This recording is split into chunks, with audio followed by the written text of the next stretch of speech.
And I want you to know that Nnamdi Kanu is coming out on 15th. You know that? That's what we are discussing. Sure, that's great. I did not hear anybody speak on Nnamdi Kanu. I said I should remind you that he remain only just 4 days. If Tinubu does that one, maybe some Igbos will like him. Because I know those Igbo youths, they don't play with Nnamdi Kanu. And if Tinubu tries release Nnamdi Kanu, I think they go say, Baba, thank you, sir, to him. I didn't understand. Celebrated in the East. That's what it means. Because you know one thing I know, security in the East is going to do what? Come to standstill. Both negative and positive. And after releasing Nnamdi Kanu, can you not see him as your president in the South? If Tinubu releases Nnamdi Kanu, he's going to be the president of those politicians. Because those politicians are the ones that are stopping Nnamdi Kanu, those Igbo politicians from coming out since. Can the Igbos, some of the Igbos, not all, some of the Igbos see him as the president? I said they will celebrate him. I said some Igbos will celebrate him, definitely. If you release Nnamdi Kanu today, that community from where Nnamdi Kanu comes from, Ahiruku community, they're going to see him as their president. Because Buhari was, myself, Buhari was there, he turned deaf ear. Do you understand? Like me, I don't regard anybody that deviates from the truth. Nnamdi Kanu stands for the Holy Igbo man as I'm talking to you now. They like him, both old and young. See, forget about the politics that Ohanese people are playing this time around. One thing you should know is that they believe that if Nnamdi Kanu come out, there will be trouble, there will be this. It is a lie. Is it Nnamdi Kanu because of this current trouble? Nnamdi Kanu also calling for the release of Nnamdi Kanu. Don't mind them. At the back, they will go to Finland to go and attack Finland government to release Eba to them, which is a chase, a fire to the moon. They are firing the moon. They believe Simon Ekpa is fueling crisis in the sea. Ohanese people are chasing the wind. Simon Ekpa is not fueling crisis in the southeast. Simon Ekpa is trying to tell Igbo man, remember, don't sleep. Nnamdi Kanu is not around. I'm the one keep the what? Biafra state aglow. I don't want you to forget Nnamdi. I don't want you to forget Biafra. Simon Ekpa is playing the role of a second man. A prime minister in exile should not keep quiet, for Christ's sake. No matter what Nigeria does, no matter what Uzodinma and his camp are doing now, Simon Ekpa is keeping Igbo land aglow. Igbo man aglow. Biafra is glowing. Like what? Litmus, flame. It's because of Simon Ekpa. Simon Ekpa is doing a lot to make sure that Biafra is not down. If not for Simon Ekpa, we should have forgotten Nnamdi Kanu. And he's doing well. Ekpa is doing well. We are expecting Nnamdi Kanu to come out in 4 days' time. Christmas gift to you. To us, to everybody.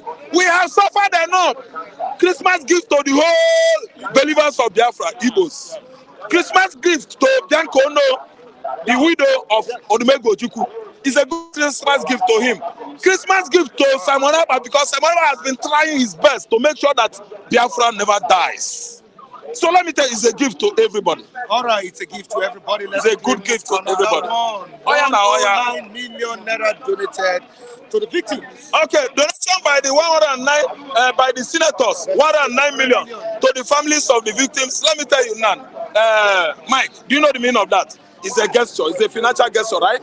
But generally, we tag it as is a general benevolence and charity. Listen good. It's philanthropy. They are giving out money because they have enough money to show sympathy to the victims' family. I didn't understand. Likewise, if you and I are billionaires, are receiving the kind of salary those senators are receiving, we will line up with them that are giving out to what? The charity. That is meaning benevolence and charity. If you have money, we must do that. To some people that are bereaved, to some people that their children died, to some persons that lost their husbands. It is a general doing.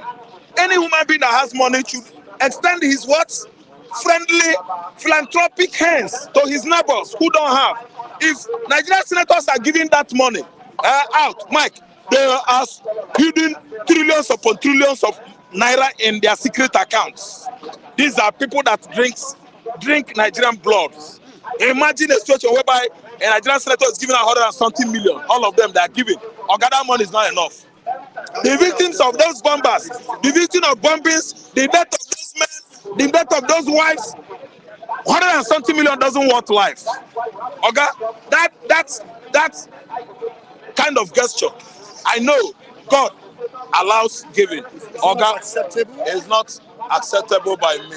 I don't know about another person. See, federal government should have given billions to these people for killing these people for nothing. I listen to me. They're supposed to give out more money.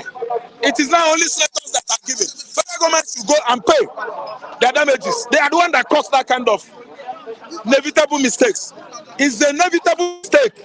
How could you just go? How could you just went and pump civilians?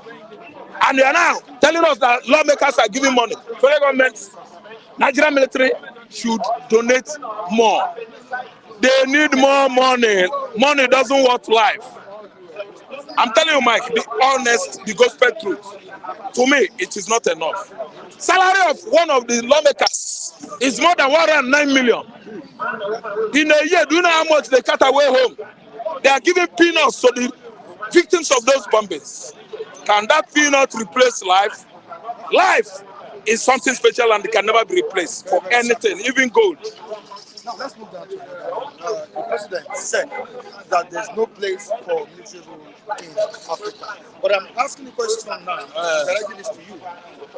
What best way do you think we can end coup in Africa? The best way to end coup in Africa is good leadership. Dividend of democracy. Democracy is all about stewardship. A situation whereby you are the hand affair of government. You are on the head. The office of the presidency, that's the executive. And you dispense justice, equity to all and sundry. You deliver competent, charismatic leadership to your people. Let me tell you, there shouldn't be anything like coup. You make sure that you mind the Nigerian people, you mind the Nigerian, the Ghanaian people. You disburse money to the states in order you don't siphon money, the military won't come after you.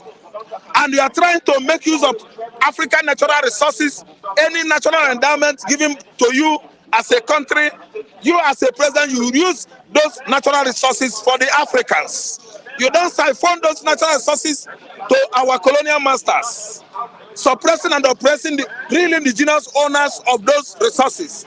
There should be no cope. Look at what is happening across West Africa in recent times. All the natural resources in Niger, France is cutting away 89%. In Burkina Faso, 89%. In Togo, the Belgians are going home 100% and change those limestone, precious stone into good valuables and bring like 50% to Congo. That's why Congo, DR can never move forward. Listen to me. The same thing in Nigeria. Britain is at loggerhead with Nigeria because of our black gold called crude oil. Britain is cutting away millions upon millions every year that belongs to Nigerians. Though their economy there is far, far better than Nigeria's economy, still Britain is suppressing us, oppressing us economically. So how do you expect not the military to come and take over? The best way for the military not to come into power again anywhere in Africa is good leadership. We must develop a system whereby Africa should be for the Africans. That is called Africanism. America for the Americans, Americanism. George Washington started it in 1776. Africa should start their own. Africa should wake up from their slumber. What is the shit is going on the continent? That we are going to go back to colonialism again. Are we fools?